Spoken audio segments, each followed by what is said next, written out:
Mening ismim Eyli. Germaniyada yashayman. Bu voqea 12 yoshimda sodir bo'lgan. Bir kuni buvimlarnikiga mehmonga bordim. Ularning uyi ancha eski va chetroqda joylashgandi. U yerga yetib borganimda tun bo'lgandi va qorong'u tushgan.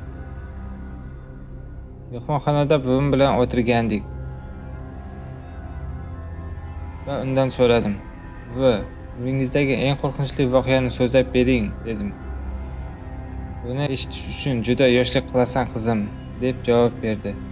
Lekin baribir uni aytib berishga ko'ndirdim.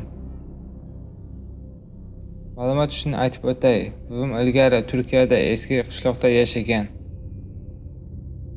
Voqeani aytib boshlamasdan oldin, "Bugun uxlolmay chiqsang, mening aybim emas", degandi. U mendan shayton qanday ko'rinishda bo'lishini bilasanmi deb so'radi. "Boshida shoxi bor, qizil odamga o'xshasa kerak", dedim. Xo'p, shaytonda ayrilgan tili, ikki qo'lida ham 3 ta barmog'i bo'ladi. Tirnoqlari shunday o'tkir, go'shtni deyarli ikkiga ayira oladi. Uni shunday ta'rifladi, aniq ko'z oldimda ko'rinib turgandi va biroz qo'rqgandim. Buvim shu narsani bir necha yil ilgari ko'rganligini aytdi. Yurak xuruji bo'lganda ko'z oldi oppoq bo'lib ketar ekan va shunda qizil bir narsaning yaqinlashayotganini ko'rgan.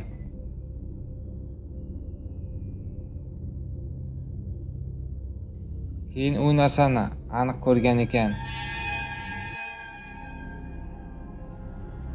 Buvim unga "Men hech qanday yomon ish qilmadim, nega meni olib ketmoqchisan?"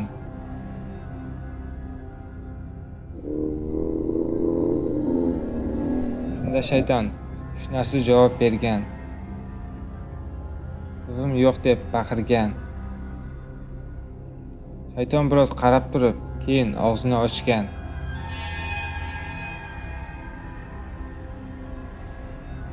Shayton g'oyib bo'lganda buvim komadan uyg'ongandi.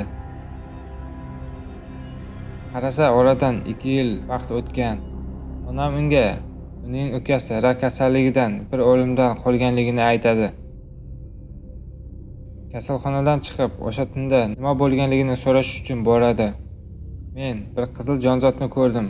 U kelishni xohlamadi", deb aytdi. Shundan keyin buvim bu haqida butun oilasiga aytib bergan.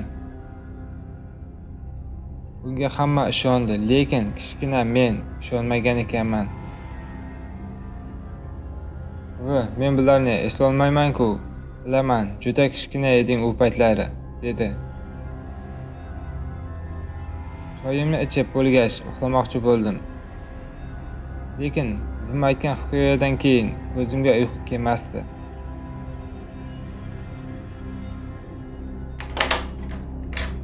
Qulflagan eshikning ochilganligini eshitdim. Xonada soat bor edi. Soatga qarasam, ertalabki 4 dan 61 daqiqa o'tibdi. Bunday bo'lishi mumkin emasdi. Buzilgan bo'lsa kerak. Telefonimni oldim va chiroqni yoqdim. U yerda shayton turgandi. Qo'rqqanimdan ovozim boricha qichqirdim va odyolim ostiga yashirindim. Shunda chap qo'limda qattiq og'riqni his qildim.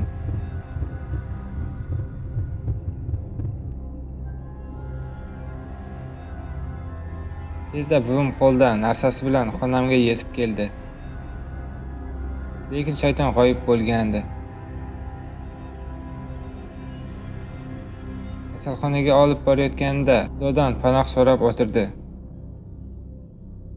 Yaqin kasalxonaga borish uchun 30 daqiqa yo'l yurish kerak va qo'limdagi yarani tiktirishga to'g'ri keldi. Bu voqea 6 yil oldin sodir bo'lgan, lekin hozirgacha qo'limda chandiqlar bor. Xudoga shukr, boshqa bunday narsaga duch kelmadim.